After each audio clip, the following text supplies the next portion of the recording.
Welcome to Slasher Sunday. All right, Bates Motel, Season 5. The show has come to a conclusion, and Kaylee has been suicidal ever since. Yeah, it's true. She did not want this to end. I really didn't. At all. Nope. She, went through a legit grieving process. I'm very sad still that it's over. I don't know if I've seen her this upset over the ending of a show. Maybe The Last of Us, but there's more. Yeah, that was different. This is it's over. There's nothing more to happen. There's nothing more that could happen. No. Right? Unless they cover, the Psycho House book, where they put in, animatronic. Dude, I'm so curious about Norman. that. Definitely really want to read the novels. But, even though I'm sad that it's over, I'm still super happy with how it's handled the ending and the season in general. So it's a very weird mixture. I love it so much, and the show is definitely pretty much perfect to me. Yeah. But I'm just so sad that it's over. Yeah. Because I just won't ever get that experience of watching it for the first time or watching new stuff coming out with the Bates Motel. So yeah. It's really sad. For sure. So let's dive in. So Norma is dead. Yep. Now, as far as Norma's death is concerned, it's interesting because obviously we're not following the Hitchcock film here. We tiptoe into there, right, a little bit, but a lot is added, a lot has changed, huge things. So we do cover the Psycho material, and we cover all that's going to be covered, right, because Norman ends up dying at the end of this season. Norma's dead. Romero's dead. It's over. There is nothing more to do, right? No. So in Hitchcock's Psycho, when we see Norma, she is a shriveled husk of a woman. He's preserved her the best he can, but she's rotted and is a ghoul. She's a corpse. Yes. This is not the Norma we see in this, right? He keeps her on ice for years. Yes. Norma's dead for over a year, and she still looks like the day she was in her coffin. Yes, she does. He did a wonderful job at preserving her. And I like that we get, in one of the first episodes of this season, there's a book on, or maybe it was last season, now that I'm thinking of it. Mummification. The mummification practices. So I thought that was cool. But, Norman, obviously, since he's been taxidermying for quite a while now, he definitely does a good job with how he preserves her. I don't think he preserves her at all. I think he just freezes her. I don't think so. I feel like there's something. I don't know. Maybe not. I thought he just kept her in the freezer. You can't keep a body that preserved frozen, though, can you? I thought you would still decay. No. But I don't know. think so. I don't know. She's a doll. She looks like an actual doll in this, though. If he's moving her around and taking her out of the cold, she would defrost a bit, and then that's when she would start to kind of decay and fall apart, and then you put her back in. And so, unfreezing her, freezing her, that would definitely screw up her shape and her skin and everything. But as long as he kept it at a temperature that wasn't, damaging... Yeah. to her, I think she would stay. She would definitely. She gets bluing in the skin and hardening and all that stuff. And I don't know how.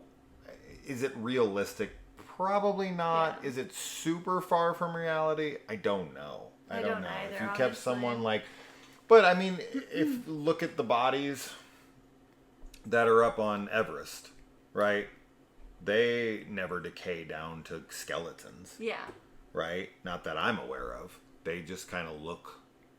people will talk about that. The people who are climbers that go up there, they'll talk about how creepy it is that they'll pass bodies and they look like those people just died. Yeah, so maybe. I don't know. She looks terrifying in this, though. I mean, yeah, the makeup done on... I don't know if it's actually... I mean, It's gotta be a doll. It has to be a doll at times, but there's definitely, like, a couple scenes, especially in the last episode, where I'm pretty sure... I think real close-ups are her. Yeah. Anything else is a doll. Yeah, but either way, I love the look. I love the freezer, like, shrine that he has set up. I think all of that is super creepy and disturbing, and this whole season is wonderful. I mean, Norman is totally lost it, and it's so tragic and so, like, I mean, we've been talking about how tragic his, like, downfall has been, but, like, this season, too, when he's, like, he doesn't even realize, like, what's going on, and super depressing. Until he does. Until he does, but then he also, like, he's all over the place. Like, he kind of realizes it, and then he totally, like, regresses back to a time before they even, before they moved to, Because he has built-in safety measures. Yes. Right? And it shuts down cognitive, abilities. Yeah. So he doesn't have this ability to discern reality because, Norma is a second part of him. Yeah. And she takes over. Mm-hmm. And whenever he's, like, catching on to reality, she's specifically there to convince him otherwise or straight up take over till she can break him internally. Yeah, I really love the interactions that we get with Norma and Norman in this season, because obviously we're only dealing with his split personality this entire season, and I just thought it was very scary and creepy, especially when he kind of, like, acknowledges, like, you're not her, like, stop acting like you're her. Yeah. And, that part of him, like, it's just so, fascinating, because it does want to protect him, it does want to take care of him, but it also is, like, an evil side of him that's wanting him to kill, to keep him at bay, basically, to keep him sane. And I just thought it was all really fascinating. I love everything at the police station when Norma does take over, like, just the scenes of them, like, when they're fighting and she, like, knocks his head on the toilet and takes over, and then we see, like, reflections of Norma, but it's Norman. All of it was just super cool. Freddie Highmore did a wonderful job. It was so cool. Yeah, and I think if I was to say what I found to be interesting about it the most, from my own personal take on it, is that when it comes to Norman's inability to grasp reality, it feels like we're getting a glimpse into, like, cult brain. Yeah. Right? Like, this is the way cult members have been conditioned, where you are shown reality and you have these fail-safes in place to come in and reject that reality, even if the evidence is so overwhelmingly convincing. It's so hard to break people away from that kind of thinking, and that's by design, right? And Norman's brain has done a very similar thing. I would say that it probably is, accessing the same region of the brain, or, severing connections to the logic center, or whatever. Whatever happens to a brain when they're in a cult, I feel is very similar to what happens to a brain that has DID, like this, right? Like, you just don't have this ability to recognize obvious telltale signs that you're being lied to. And of course, in a cult, you're being lied to by an outside persona, a person who is disconnected from you and is its own entity. And within this reality, with people with dissociative identity disorder, You have people who have a person inside them, like Norma, who is essentially a cult leader for Norman to make him believe and gaslight him into believing a reality that isn't true. And so I found a lot of correlation between something like this and something like Jonestown or Waco or any of these, just straight up cults where they can just convince you of the most asinine things, where all this evidence is surrounding you, but you're so mentally compromised, so cognitively compromised at that time that you just can't see the forest for the trees. Like, it's right there the whole time. And Norman can even acknowledge it, which is what really made me start thinking about the cult mentality. Is like, as you'd said, Norman is very aware a lot throughout this season of like, you're not real and I made you up. And he mentions this to several people, like to Chick, to his brother, to Caleb. It's like she takes over sometimes, or like she's in my head, or this isn't real, or he'll acknowledge these things, but it doesn't break the spell. Right. It's like he can say it, but he doesn't fully believe it to dismantle it completely. And I found that to be a really fascinating correlation just for me. I don't think the show is going for that at all, but I think it should illustrate how, because there's a lot of people out there who watch people who are in cults and say really insane things and this and that. It's like, how does this happen? And it's very similar. Like, people who join cults, they do it because they feel lost, because they feel vulnerable, because they feel naked, and they need guidance. They need someone to protect them. They need truth that resonates with them in a way that makes them feel safe. And with Norman, he's able to create Norma, the cult leader, who makes him feel comfortable, who makes him feel safe. He buys into the lies because it's what makes him feel safe. And that is always what will get people feeling, or, and this is also something Norma does, have them have a sense of community or family or connection. If you can land one of two or both of those things, and that somebody has a mission, somebody has a goal, somebody has something, you have to give people purpose. And when you can do that, and even if the purpose is horrendous, like killing Sharon Tate or whatever the fuck, there's some drive, there's some agenda, there's some passion, there's some excitement to something. And with Norman, it's always about safety. It's always about the feeling of, love and connection that always ultimately drives him back to Norma, because he has this inability to connect to other people because Norma has been so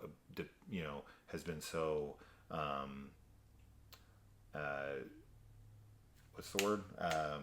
Like coddling and overbearing. Yeah, but she doesn't help him at all. We use this word all the fucking time in these videos. I hate when I do that. I'm in a flow and I'm doing so well and I'm saying everything I want, but then I stumble on one word and then your brain just shuts down. Manipulate. And you're like, yeah. And you just can't jump the wall, and you become obsessed with trying to get that word, and then it just completely disrupts everything in your head. I'm sorry. Yeah, no, it's fine. I don't know. I'm at the end of it anyway. That was it. I'll come up with a word in literally like a minute while you're talking, but I just wanted to say that so you can go on. Well, no, I think it's a good thought for sure. For me though, I was mostly just like, I think that this show enabling, yeah, is the word. I think that this show does a really good job at showing how mental illness and people who have delusions and hallucinations, how real they can be. And definitely it's one of like the scariest things to me, because I've always been afraid of like losing my mind and not being able to tell what is real. And that is probably why I find Norman to be such a tragic character, because he just has totally lost the ability to, even though he, like we were just saying, like he's admitting like I made you up and all this stuff, but even though, like you said, even though he acknowledges that, there's the mental illness that prevents him from really seeing reality. When he's on his medication, she's not there. Yeah. But of course he's not on his medication at all. And, I think that that's true for obviously real life scenarios as well, where there's plenty of people who have DID or like psychotic disorders or whatever, even like, bipolar, which can cause hallucinations and Sure. delusions. And when you're not on your medication, like it's, I think, pretty much near impossible for you to manage those symptoms. And obviously, we've talked before about how huge of a stigma there is with mental illness in the world, and that can really inhibit people from getting the help that they need and taking the medication and all that stuff. But I mean, just like the scene that I was describing where Norma is literally beating Norman up. I mean, and he's doing that to himself, but in his head, and like what's happening is that's real. Yeah. And I just think that that's really important, especially when we think about real life scenarios, because like when there are people that are experiencing like psychotic breaks and stuff, like it's really easy as a sane person just to be like, they're fucking crazy, like they've lost their minds. But it's like, to them, what's happening is 1,000% real. And you would react the same way. Like if you were seeing crazy shit, or if you were having like a loved one that has passed away, like interact with you and like tangibly be able to feel them. Because that's the other thing too, is that it's like you do have those actual sensations. Like you'll hear things, you'll feel things, you'll taste things, you'll do all that, right? Like, so when your senses are lying to you, when your brain is making your senses lie to you, like what are you supposed to do? Like you would respond the same way you would in a real scenario, because it is real. So I just thought that this season does a really good, and all of the seasons, but especially this one, because it's primarily how we're seeing Norman, does a really good job of portraying that. And it sucks. It just really sucked because and there's so many things. I was just gonna say the other, like, it just came into my mind, but the fact that like his therapist has been dead for like a year, and we see an interaction between them, and that just was like, that was a total mind fuck for me, because I thought that and I think that's great, because it's like, it's putting us in Norman's shoes, where we're like, wait a minute, like what's real? Like who's real out there? Like who is actually alive? And it would have been cool to see more people kind of like that, where we're like, find out that they're missing or whatever. But honestly, I think that having just the therapist go missing was still impactful enough. But do you think that Norman killed him? Yeah, I do. Because I don't know why he would have gone missing, Yeah. So I do think I think Norma killed him, but yeah. So, yeah, I mean, I don't know how it could have happened, or, we do not get confirmation on that. So it is just really up to your discretion to, fill in that blank for yourself if you want. So I don't know. I do think it's mildly implied, but not right explicitly. Yeah. I wanted to say something else there, and my brain was like, nah, you're going to say this.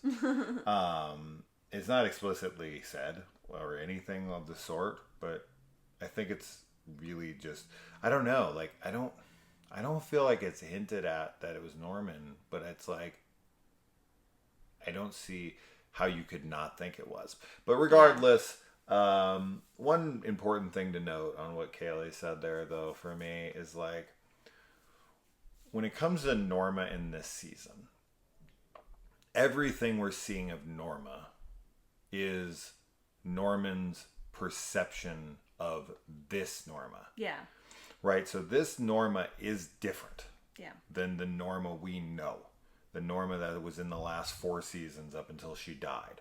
This is a much more aggressive Norma. Yes. This is a much more sexual Norma. This is a much more like, it's all Norma dialed up.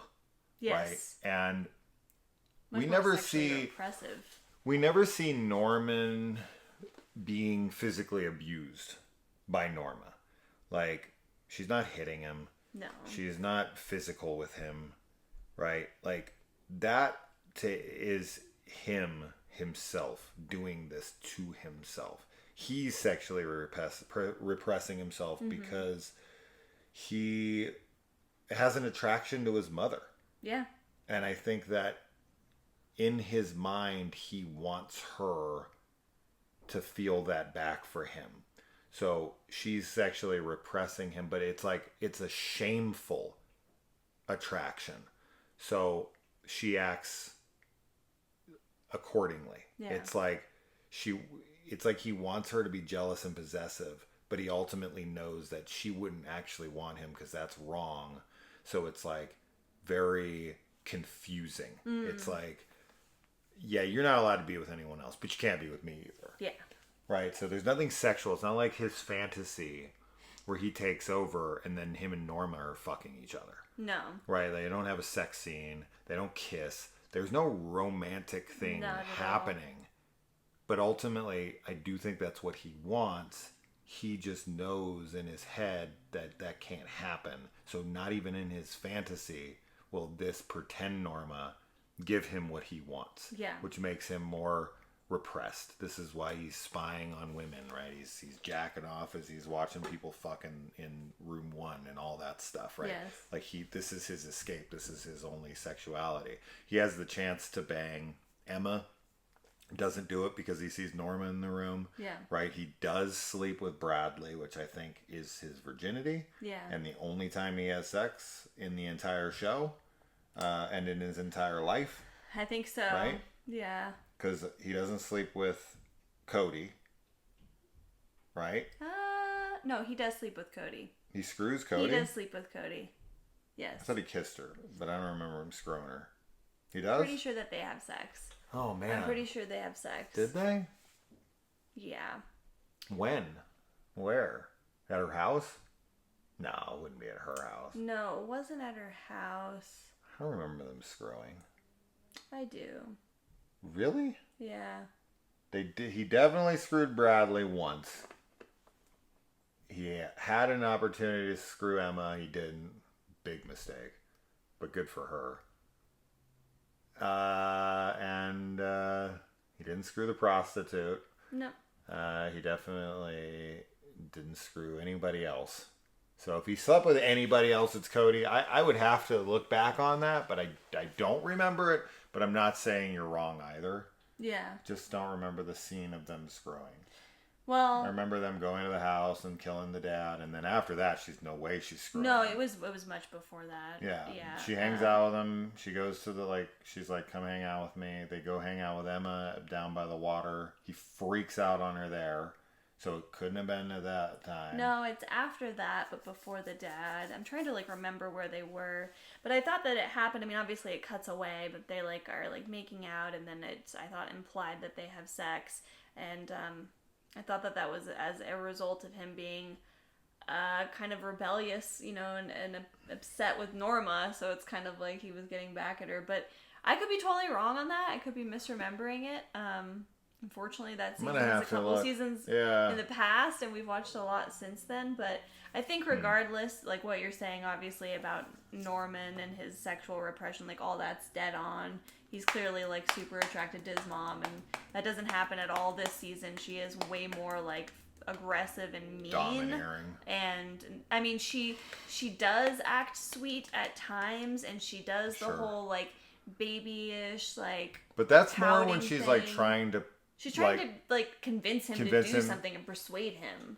Sure, but she's also... I feel like when she's doing that, it's, in an attempt to calm him so that he doesn't push back and question. Because that's what Norma did. And she, this version of himself really does try to emulate Norma as much as possible because that's the defense mechanism. That's how it functions, and that is who it is. It's Norma/Norman.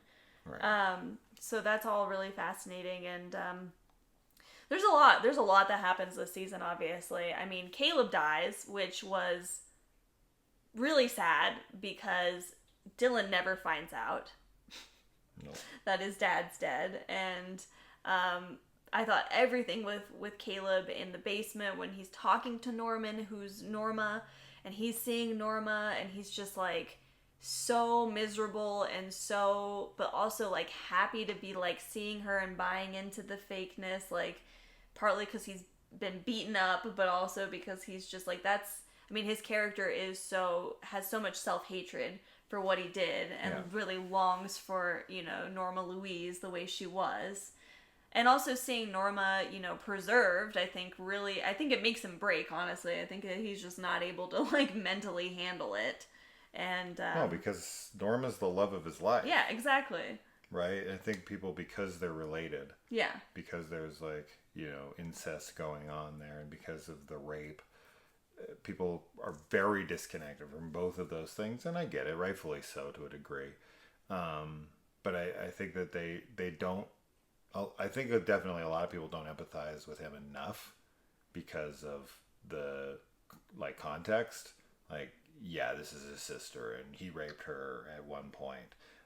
But they were very romantic and very in love at one point, and Norma, I think, struggles herself very heavily in her life because she also loved him. Yes. And has very mixed feelings Yes. about that, and Yes. that's what really screws her up. And ultimately, I think what leads to her, it's weird with Norma or with Norman. I think that she definitely crosses some lines. Yeah. But definitely not intentionally, and definitely nothing egregious. Just like things that we all would consider like, yeah, you shouldn't do that. It's inappropriate. Like, right? Like, it's inappropriate, but it's like mildly inappropriate. It's not like sucking his dick. It's like she lets him sleep in the bed with her. Like, there's a far cry from her screwing him versus like her allowing him sleep in the bed with her, right? And the reason is because like he can't move on into adulthood when he's still being coddled by mommy in that way, both like emotionally and sexually repressive. Yeah. Right? So it is wrong, but I don't think it's done with like,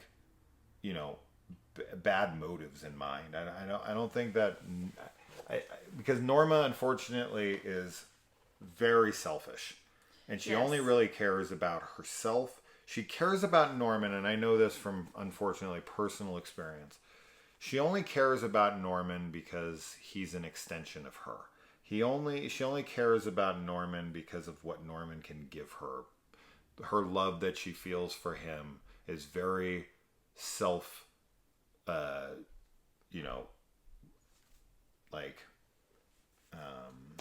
it's selfish. Yes, it's super selfish. Yes. Yeah. I also because I think that Norma, as far as like her and Norman's relationship in the past, because of her relationship with Caleb and because of like the trauma bonding that they did, she does the same thing with Norman because of his father being abusive and everything.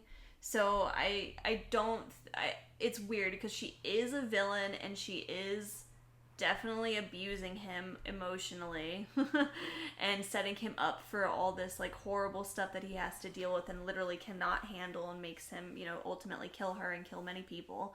But I think that she's honestly messed up and is incapable of like discerning that that's not how she should be acting towards her child or anything. So it's definitely a weird situation where it's like it is her fault and there's no real excuse for her to not do it, but there is the excuse of, or not the excuse, but there is the whole like her childhood and how everything that happened to her, like she's messed up from it. And everything with Caleb, is just, I thought it was really sad. I mean, Caleb, we've talked about him throughout the series. Like we both really, like his character. We feel very bad for him. And I definitely think his ending is, just as sad as the rest of his time in the show. Yeah. And, I like that Chick gives him like a really beautiful Viking send off, but it's just like, nobody's gonna know. Like no one's gonna find out. And, especially how things leave with Emma and him and Dylan. I just think that that's the worst because obviously there's no going back on that. There's no apologizing or moving forward or anything for him. So that was all really sad. And then speaking of Chick in this season 2, he is so insidious in how he's like there's a few, I mean, when he's at the house with Norman and he's having dinner with Norman and Norma and he's like playing into Norman's fantasies and just like acting like Norma is there. Yeah. All of that is just so evil to me because he's taking advantage of Norman insanely. Like Chick is crazy too in his own way. Like he's super eccentric and weird, but it's like Norman needs help and like he's the only one that's there. And instead of getting him help, he literally becomes like a huge enabler. But he's Norma 2.0. Yes. Right? And it's because he wants a story. It's all for selfish reasons. Yeah. Because if you really pay attention to Norma throughout the show, if you really, really pay attention to her character, what makes her a villain and what makes her an enabler and what makes her not good for Norman ultimately is that all Norma cares about is how things affect her. Mm-hmm. Right? Really pay attention to everything Norma does and says in the entire show. It's never about Norman's life. It's about her life with Norman. Yeah, exactly. Right? She does not care. This is my mother to an absolute T. Yeah. It's not about her love for him. It's about her love for herself through him. Yeah. Right? It's only about what Norman can bring to her. Right. And we all have that to some degree. It's very hard to be completely selfless. Like we have kids and some of it is selfish. Some of it is selfless. Right? I had kids to give them a better childhood and a better future than I had. But there's a selfishness to it too, where I want the feeling of joy and love and excitement that I get from them. And I want certain things. We see all the things in the movies that it's like, oh, they're going to make me feel like this. And I'm going to have that amazing moment where they say, I love you for the first time. And it's all for me. Right? So there is a selfishness to it. There always is in everything that you do. And that's okay. You need to be self-sufficient and self-serving in order to evolve, in order to be happy. Like there's nothing wrong with selfishness, but it's pure selfishness, right? It's a self-obsession. It's self-absorbed. And with Norma, absolutely everything is about her. It's how it hurt her, how it benefits her, that's all she cares about. She tries to make it seem like it's for other people, but it's not. It's completely solely for her and her alone, and anyone who infringes upon that, Norman or otherwise, is ultimately hurting her and is some traitor to her. And it's very realistic for somebody like this, who's a narcissist. Yeah. And that's what Norma is. Above all else, she's an absolute narcissist, which she brought on because she's trying to make herself happy from all the traumas of her past. Right. So she has to make everything about her to try to overcome her incessant depression and misery. Yeah. So it all makes sense. It is sad. And we've talked about this enough throughout the entire run of this show. At any time, Norman Bates or Norma gets brought up, it's always a tragic tale. Yes. It's always very sad. Yeah. As far as like the Caleb Emma thing,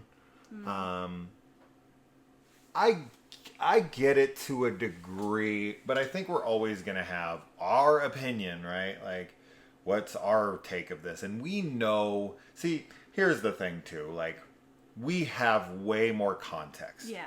Being the voyeurs that we are, given this absolute unfiltered glimpse at who people really are through this lens, right? And in reality, we don't see full truths. Mm-hmm. We see what people let us see. We see the moments they're around us or anecdotal experiences with them from other people or whatever. Yeah.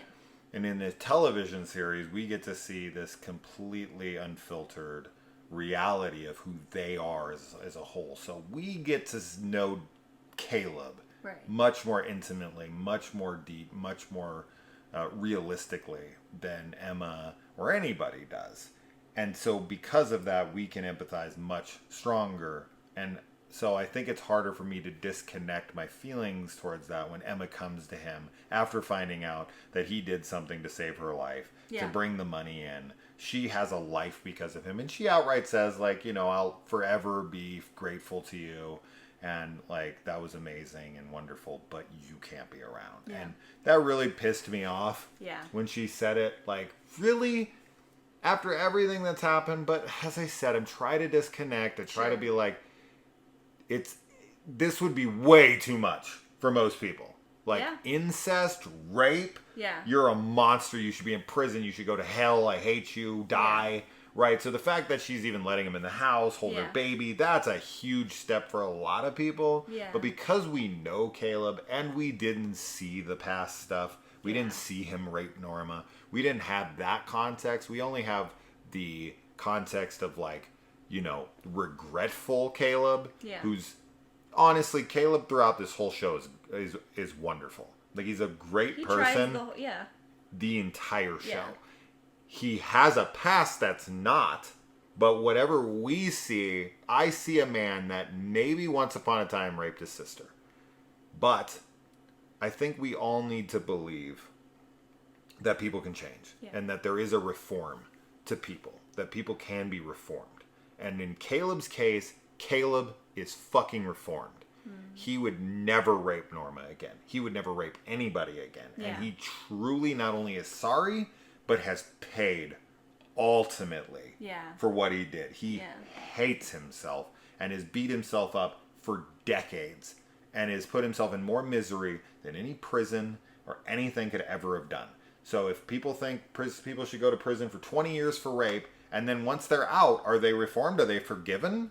Are they not? Like, what's the 20 years? It's just an arbitrary number that makes you feel like they've done the time. But a lot of people would be like, well, they're still not redeemable. They still did something that doesn't allow them to ever be a part of society again. And it's like, well, then you might as well fucking kill them. Like, if you're never going to forgive them, you're going to let them back out in society, and you can't ever see that maybe they changed. Maybe they've had a big epiphany. Maybe they've changed inside. It can happen. And with Caleb, it, to me, I do not see anything to suggest otherwise. And it's a momentary lapse. When he's with Norma as a kid, everything up until the moment he rapes her he's a good guy who's in a terrible situation, and they do something that's wrong, 100%. He's older than her by a few years. It's wrong, for sure, but they're in an impossible situation. I'm not condoning what he's doing, but I'm not outright condemning it either, because I have true context because of the show. And because of that, I feel like Caleb is such a tragic character because he does something that is irredeemable, but here we're watching a show about murderers. And people are more willing to forgive that than this momentary lapse of his self-control in a very aggressive situation where they're born into this house of just pure aggression and hatred and this and that, and he doesn't want to lose her, and he does something awful and he regrets it for the rest of his life. Caleb is redeemable, and Caleb is a great guy who did something bad. And there is a huge distinction there. There's a huge difference there between somebody who just continues to do terrible things and doesn't care about the results and doesn't care about this. He does one terrible thing and he never lets it go. To me, that's somebody who has emotion and empathy and is a good person. He wouldn't care if he wasn't. Right. Yeah, exactly. So I want to stick up for Caleb, because I know there would be people out there like, nope, he did a terrible thing. He's awful forever. I just think that's flawed thinking.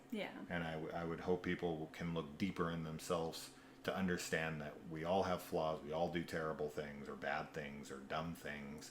And that is not what makes who we are. Yeah, absolutely. I feel the same way about Caleb, so I think you said that really well. And I think with Emma this season, you know, she definitely gets to do more, especially than the last season. But she also becomes a little bit more of a person, because, like, I mean, she's always a person, but she's so sweet and so, like, demure and kind, and she still is very kind and sweet. but I feel like, she's more angsty because she's dealing, everything with Caleb, right? Like, she's putting her foot down. She's being really firm about, like, what her boundaries are in her house. Yeah. And, that's important for her. And then when everything comes out... Totally fair. Yeah. And when everything comes out with Norman, and his arrest and her mother being found and everything, and just, the interactions between her and Dylan, even though, like, we were watching him, we're like, no, like, you guys need to be, like, on each other's teams and everything. Like, it totally makes sense that she would be upset, and, she's, like, just her reaction to that, I thought that the writing for that character was very realistic. Absolutely. But she still was... she was still very, like, likable. She didn't turn into, like, a total bitch or anything. No. She was just upset, and I just thought that was very well written for her. And with Dylan, I am actually on the opposite end, as I was with Caleb. I think it's fucked up that Dylan doesn't tell her about what he thinks may have happened to her mom. And I would be furious with him too. Yeah. So in that instance, yeah. I'm actually on Emma's side completely. Sure. Like, yeah. What the fuck? You found her earring? Yeah. Your brother has you've known your brother has done things. Right. Like, what? He killed his father. Like, dude. Yeah. Why didn't you tell me? Not Absolutely. that it's going to change anything. No, but it's that, like... We're married. Yeah. This is not something you keep from your wife. Right. And Dylan, Dylan is also just... Everybody is so sad in this. Because I've throughout the whole show, I've also just felt really horrible for Dylan and wanted him to be happy, because I had a feeling that it was going to lead to this point where he, as the sane member of the family... was going to have to deal with all this fallout. And it's horrible because he loves Norma. He loves Norman. He does love Caleb, right? Like, he cares about all of them. And he has tried so hard to get Norman help, to be there for Norma, to be a good son for her, even to bond with Caleb, even though, it was hard for him to do. And he was really angry about it, which is also totally understandable.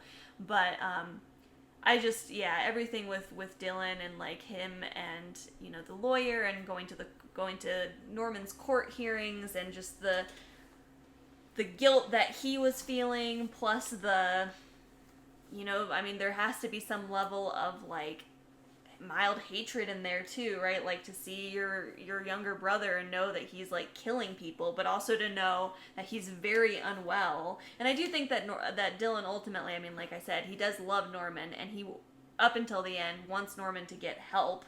But he also, I think, knows, like, that's not going to happen, which is why, ultimately he brings a gun to the house at the end, I think, for his own protection, ultimately, but it's so sad to think that, he has to kill, that he ends up killing Norman, although it's poetic in a way, of course, that it would be Dylan to do that. Yeah. And, I guess, Dylan and Emma get a happy ending, as happy as it can be, right? Like, they're together and their daughter's happy and healthy and everything. So that made me happy, because I did want them to be, to live happily ever after. But, man. I do think it's important to note that I think the reason Dylan is the way that he is because he gets it from his father. Even if Caleb isn't around and he doesn't even know Caleb's his father, I do think you get certain traits from your parents. Yeah. Traits that aren't trackable in any kind of, like, scientific way. Like, but there's traits that I have that are my father for sure, and I didn't grow up with him much. And it's just, I got those things from him. I'm not talking about, like, physical characteristics or anything. I'm talking about, like, emotional. Yeah, like your behavior. Yes. Yeah. And, Caleb's good nature. Caleb's, like, dedication to his loved ones. Yeah. And, always trying to do the right thing. He gets that from Caleb. Sure. Right? And unfortunately, Norman is kind of screwed in that way, because Norma is, she's a narcissist, right? She's an enabler. She's totally messed up. And his father is an absolute asshole. Yeah. So he has a lot of bad characteristics from his parents. So Yeah. even though he's Dylan's a product of rape and incest, he does get most of his characteristics from his father, and that's a good thing. Yeah. Which in that situation you would think Caleb would be, or Dylan would be the screwed up one, right. not Norman. But ultimately, that's obviously not what's happening. So we've also got good old Romero out here. Yep. He is a fugitive on the run. He decides he's had it. He only has like 2 years left on his sentence at this point, with good behavior and everything. He's going to get transferred to an easier prison. Like he's on the road to Easy Street, basically. Yeah. And he throws that all away because he's a very vengeful guy. Yep. And he breaks out of prison, takes people hostage, threatens people's lives, hurts people. Yes. Doesn't really care because he wants to do what's right. I feel, and he can't wait, right? Like, he could have just waited a couple more years, got out of prison, and not dealt with any of that, and just walked over and killed Norman and tried to, like, bury the body and make it look like, maybe you'd have to wait, like, another year or something. Well, the problem, or, like, leave the country immediately or whatever. But his timeline ends up being right because Norman gets arrested, for the murder of Sam Loomis. He should just wait to see if he gets checked in the same prison as him. I know, but you're right. Just... Yeah. Would have been a lot easier. I think, Romero this season, he is just like, he's on a quest for revenge. Yeah. And that is the only thing that motivates him. And, his character throughout the seasons has been one where I was always like trying to figure out, like, is he good or bad or what? And still unclear. I still feel like he's just really muddled. And it is, again, I've been saying it like this whole review, it's sad how he dies, but it's like, I don't see how else it could have ended for him.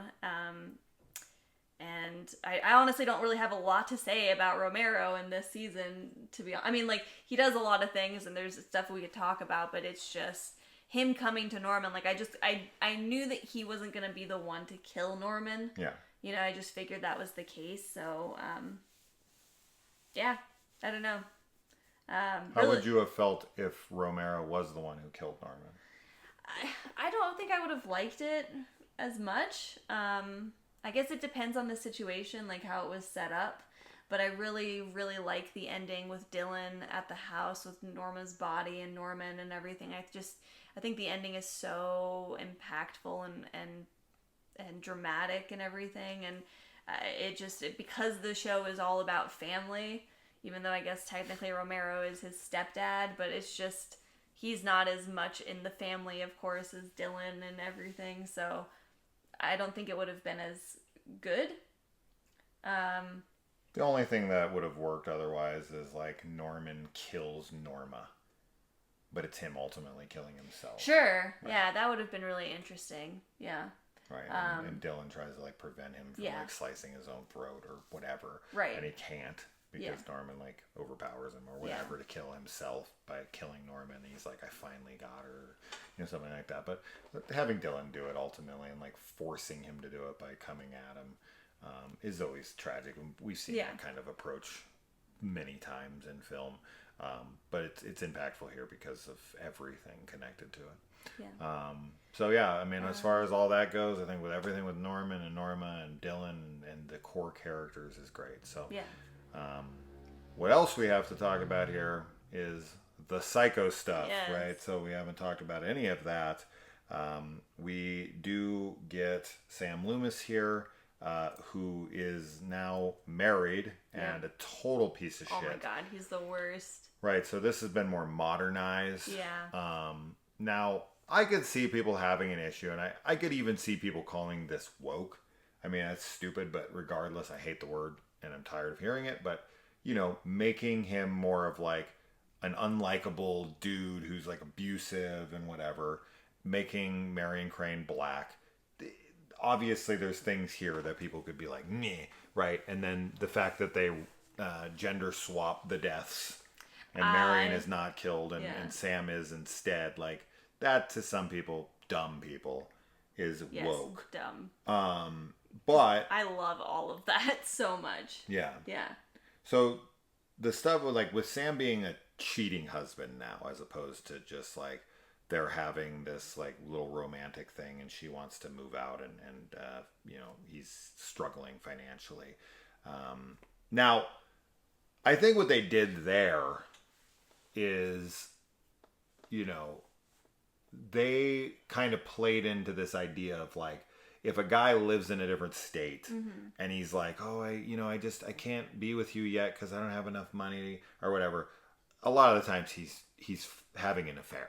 Right. So I think that they kind of just filled in the obvious thought process of like somebody who would be doing that. Yeah. And it ultimately does lead to something even super tragic, because Marion does something horrible. Yes. To benefit both of them, destroys her life, and then finds out she can't even be with the guy who she destroyed her life for. Right. So now she's on the run, and you know, it's for no reason. Yeah. Now she's just running around with $400,000, which it's I'm pretty sure $400,000 is the same amount of money that they used in the Psycho remake, isn't it? I think so. Yeah. I'm 400,000. pretty sure we didn't finish that. I mean, you've seen it, but yeah. Yeah. So okay. So we got what's the wife's name? Loomis. What's her name? Mary. Something with an M. Isn't it? I was just like trying to remember, and for some reason I forgot, and I feel so bad. So they make her look just like Norma to a degree, right? She has the same hairstyle and whatnot. Yes. Which makes him think of her. Yes. So what did you think of their relationship? And just, I guess, the Psycho stuff in general. Well, I loved all the Psycho stuff. I think all of it was really cool. With their relationship, I mean, I definitely like her being in the show and forming a relationship with Norman and seeing Norman's projections of, like, this is Norma, like... Madeline, that's right. Knows it. She's, you know, super pretty and very sweet, and I was just like, you know, the whole time like, oh my god, like, don't be with Norman, like, he's crazy. But it just makes sense, you know, that he would be totally infatuated with her because she is like a mini Norma. And you know, everything with her finding out that her husband is cheating on her and everything, like, that's obviously really awful stuff to watch, of course. His lying. Oh my god, just his lying and everything, like, he's just such an asshole. And I mean, like, I was, like, kind of happy that he died. Like, we were talking about it. Like, in movies, cheating assholes do deserve to die. Sure. But in real life, of course, like, no. It depends. I mean, it does depend, but for the most part, I'm not going to say that if you cheat on somebody that you deserve to die. No. But it's definitely, like, yeah, it's not something that makes me sympathetic towards a character ever. Basically, like, I have such a hard time with it. But I love, you know, having Rihanna play Marion Crane. I was definitely, like, starstruck with her for the first, like, I was just kind of like, I can't believe she's Marion Crane. Yeah. Like, what the heck? But I actually thought her performance was good in this. I enjoyed it, and I really love everything with her and Norman, and I thought that was such a cool, like, it's such a cool reinvention of the Psycho story. Like, to have Norman, like, protecting her from Norma and telling her to get out, and especially, like, when Norman tells her that Sam's married and everything, like, we were just, like, cheering because, like, that was the right thing for him to do. And it's one of those moments, right, where it's like when you see a genuine portion of, like, the real Norman, like, the good Norman that exists. Yeah. And so I'm happy that she got away, even though her life is totally screwed up. But I am happy that she got away. I really like everything with that. And I love that Sam Loomis is now the one that's getting killed. I thought that was super cool.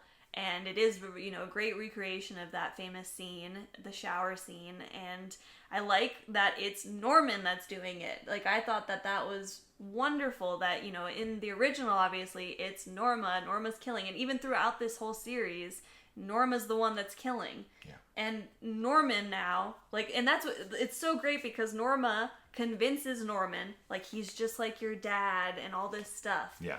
And works him up and, you know, is like, this is what you've had to do. Like, I've had to do this for you, but, like, you're a big boy now. Like, you got to do it. And Norman goes and kills him. And I just loved it. I thought it was perfect, and it's such a great, like, what it does for the Norman thing, where she finally is like, you don't need me anymore because I was, like, the one that was, holding all this for you, but now that you know everything, like, there's no point for me.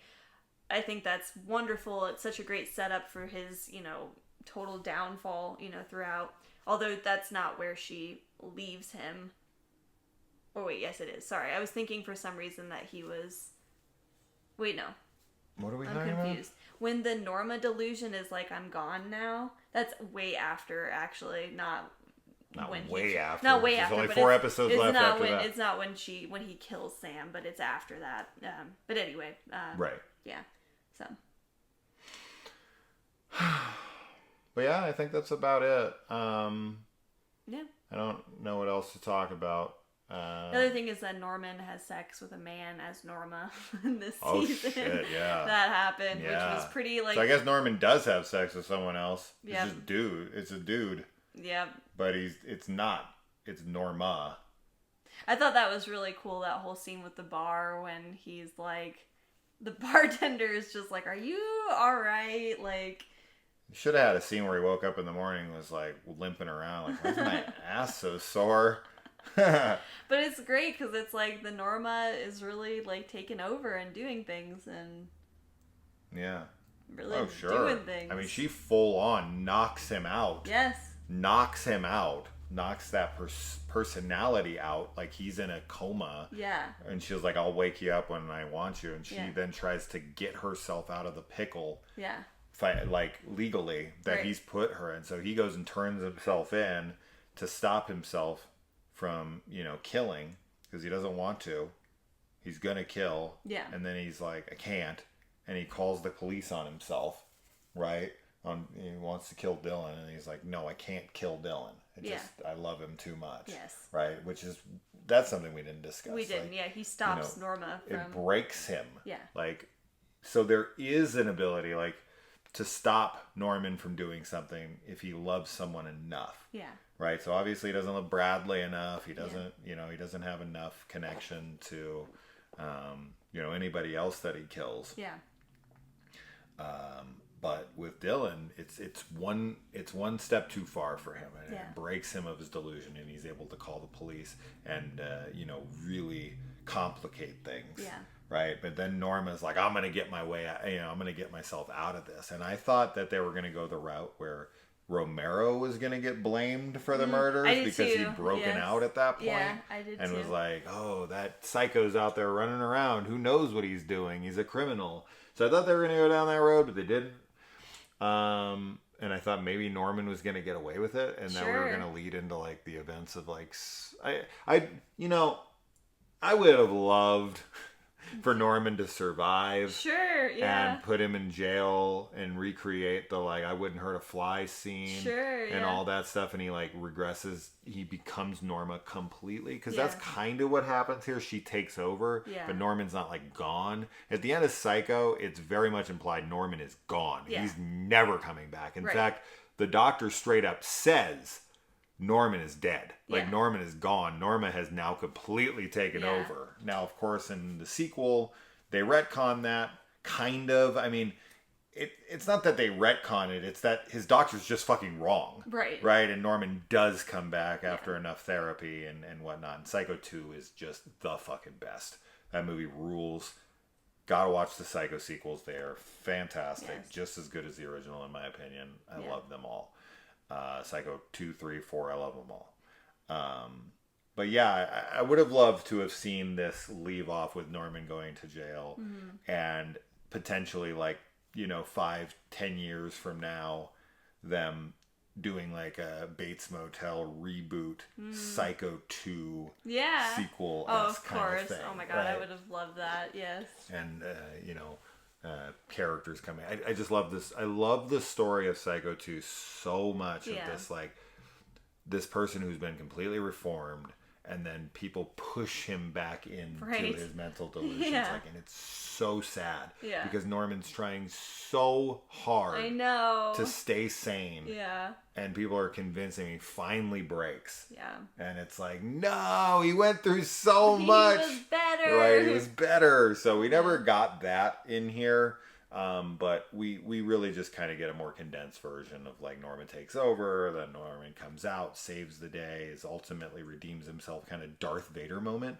Right? That's what he kind of has, is like Anakin Skywalker becomes Darth Vader, and then Darth Vader becomes Anakin again at the very end. Right. He's able to break away from that Darth Vader persona to save his son, right? As to where he does the same thing with his brother here. Yeah. So it's a very Darth Vader moment. So anyway, wonderful show. So wonderful. Definitely the best,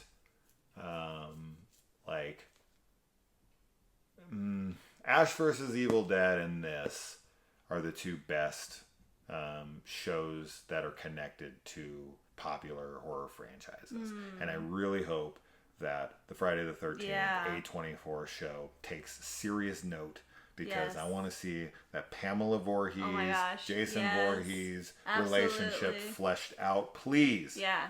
I mean, we were talking about it in one of maybe the first or second season review that we did. Like, it would just, I mean, Norman is the most interesting, like, slasher killer.